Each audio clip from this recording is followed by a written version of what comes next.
darsimiz mavzusi takrorlash, ya'ni o'tgan mavzuda, ya'ni Ikkinchi jahon urushi mavzusini o'tgan edik, o'sha mavzuni takrorlaymiz.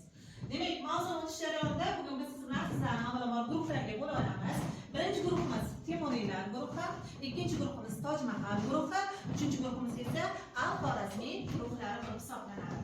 Demak, uchta guruh o'rtasida bugun turli xil, ya'ni intellektual usullarni qo'llagan holda darsimizni boshlaymiz. Bolalar, diqqat bilan menga qarang. Birinchi, demak, usulimiz, siz bilan qo'yadigan usulimiz bu ranglar olami deb ataladi. Siz bilan biz ranglar olamiga sayohat qilamiz. O'yin shartini tushuntiraman. Demak, diqqat bilan eshiting. Demak, qo'limda turli xil demak ranglar bor. Demak, qarang. Ya'ni pushti rang, sariq rang hamda demak nima? Yashil ranglar bor. Sizga diqqat bilan eshiting. Sizga topshiriq mana shu qo'limdagi ranglardan qaysi biridan nechtadan tanlaysiz? Tanlashingizga qarab, qarang, nechta rang tanlasangiz, o'sha rangni soniga qarab menga tarixiy ma'lumot berasiz. 1 daqiqa ichida. Lekin bitta sharti, keyingi guruh, masalan, Temuriylar guruhi aytgan tarixiy ma'lumotni ikkinchi guruh aytishi shart emas. Tushunarli? Demak, birinchi guruh qaysi ranglarni tanlaysiz?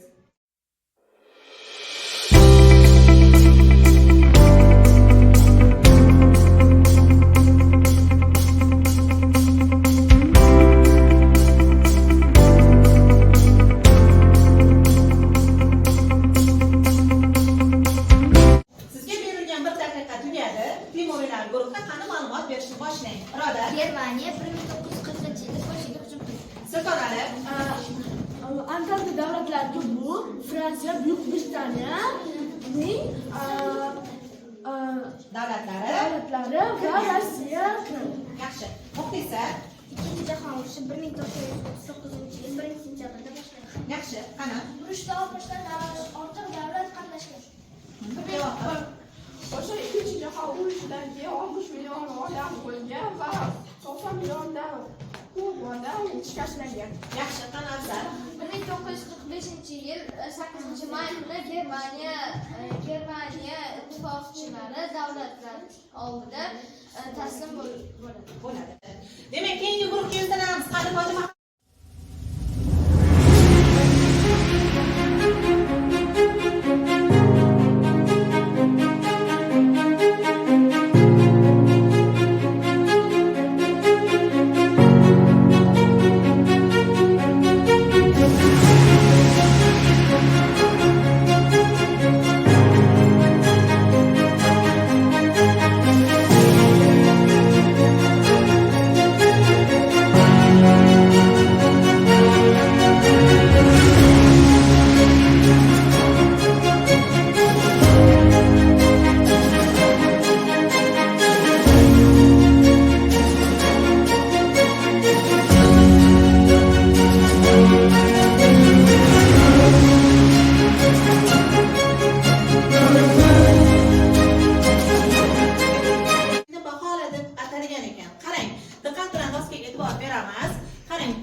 Ya'ni qo'yiladigan savollar tizimi, 4 balli bahoga qo'yiladigan savollar tizimi hamda 3 bahoga qo'yiladigan savollar tizimi.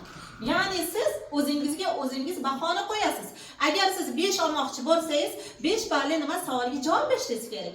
Agar siz o'zingizni 3 ga loyiq deb ko'rsangiz, 3 bahoga nima qo'yiladigan savolga javob berishingiz kerak. Agar siz o'zingizni 4 bahoga loyiq deb ko'rsangiz esa, demak 4 bahoga qo'yilgan savolga javob berishingiz shart bo'lib hisoblanadi.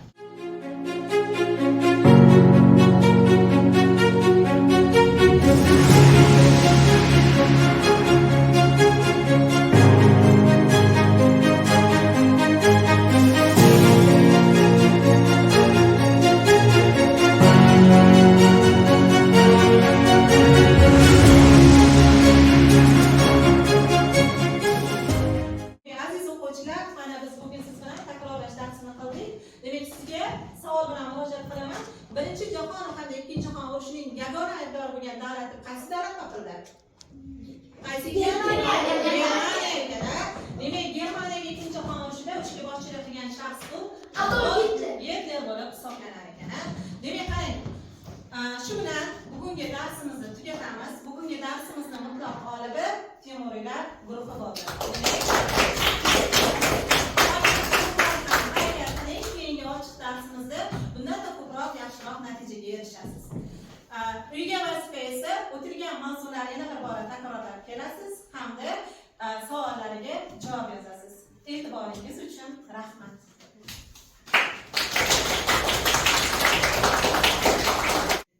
Tarix fanlarini o'qitishda interfaol usullardan foydalanishdan asosiy maqsad o'quvchilarni mustaqil fikrlashga o'rgatish hamda har bir mavzu bo'yicha kreativ yondashishdan iborat bo'lib hisoblanadi.